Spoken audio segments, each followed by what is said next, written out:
1 week later. Wait, bro, what'd you get in your test? Did you only get 80%? Nah, that's actually insane. You're actually so silly. How are you only getting 80%? I only talk to people who get more than 8. Yes? Oh, hell no, man. What the? Very good. So you watch all my videos and you try studying really hard with all the different tactics. You try Pomodoro, practical learning, the XM LMNO PQRS123 study method, and heck, you even tried going to a cafe. And yet, you don't see results. I understand your frustration. It's really the worst when you invest your time into learning something, but you don't get the results you want, because it seems like it was all a waste. But listen closely, because I'm going to be telling you why you might study a lot but not get the results that you want.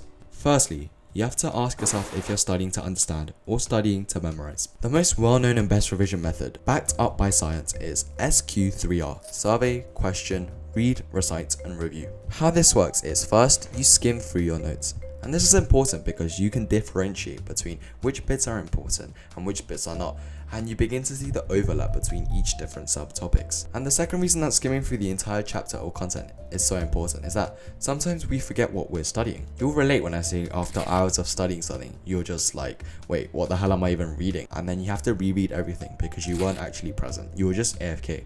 And I know this is common because we were focusing on the separate parts and not linking it all together. And so write a flow of the entire topic before you start, just as you would have blueprints before you start building something, not just go and see how it turns out. So many people just stop here, as I did for the longest time, just reading notes, reading their textbook, and that's their whole revision done. And I don't blame you if you do this, because this is what I used to do as well. Just reading the notes in context makes you feel that you know more than you actually do. And this is called the Dunning-Kruger effect, and it's a cognitive bias in which people with limited competence in a particular domain overestimate their abilities. In this case, by reading textbooks, you feel that you know a lot, when in fact, you don't. And so a lot of people stop here, as I mentioned, but there's actually 4 more steps.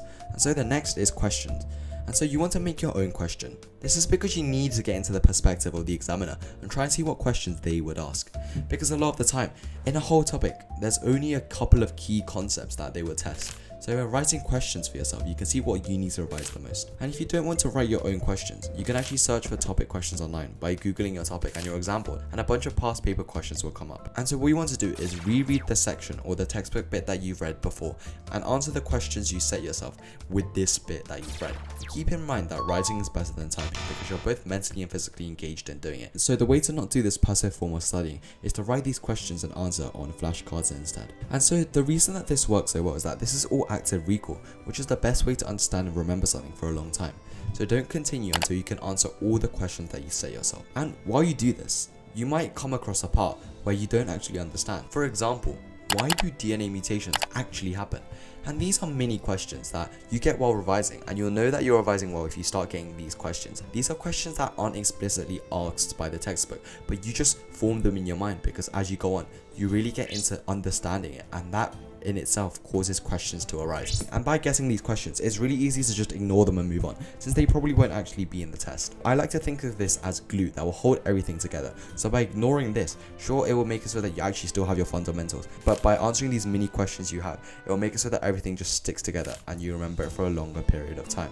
And so when you do get these questions, just go read and do this extra bit of reading because it will consolidate your learning so much more. I made a whole video on memorizing anything, and you can check it out here if you want. And the reason that questions are so effective is that your brain is unhappy if there's a gap. That's why the question of why exists. And then the next step is recall. Recall all the questions for that section. Look back at the entire flow of the topic you made, and if you can say each subtopic under each topic, you know it well. And I talked about passive studying before, and if you're studying a lot and you have bad results, it's probably because you're studying passively. Highlighting the textbook, reading notes does not help at all. You need to be actively studying. You want to use as many approaches as possible and doing methods like SQ3R and also doing past paper questions. And active things like explaining it to other people, draw mind maps or watch videos. The more engaged you are, the better. If you're watching a video and making a note, you're not only are you watching the video, you're listening to it, but you're also writing notes, so that's 3 different things. Try and make it a game where you can see how many different sentences, how engaged you can make your revision, because that'll make it so that it takes less time, but you learn so much faster. And lastly, you need to study to learn, not to score in the exam. Your exams throughout the school year look something like this. You have a mini exam that tests 3 topics, you have mini exam 2 which tests another 3 topics, and then you have mini exam 3 that tests another 3 topics. And then at the end of the year, you have your final end of year exam that tests all of these topics. And forgetting is your brain's filter. Your brain wants to forget things that it thinks that it doesn't need to memorize long term. So if you don't review it, you end up forgetting it. So a lot of people revise, but when it comes to the end of years, they need to revise everything again because their brains have forgotten all the things that they learned because they just forgot it as a filter. And then there's that classic question, but miss, when will I ever use circle theorems in the future? When will I ever use Pythagoras in the future? And yes, I'm a shameful user of this question as well, but actually it takes perseverance, hard work and discipline to study things you may not have interest in.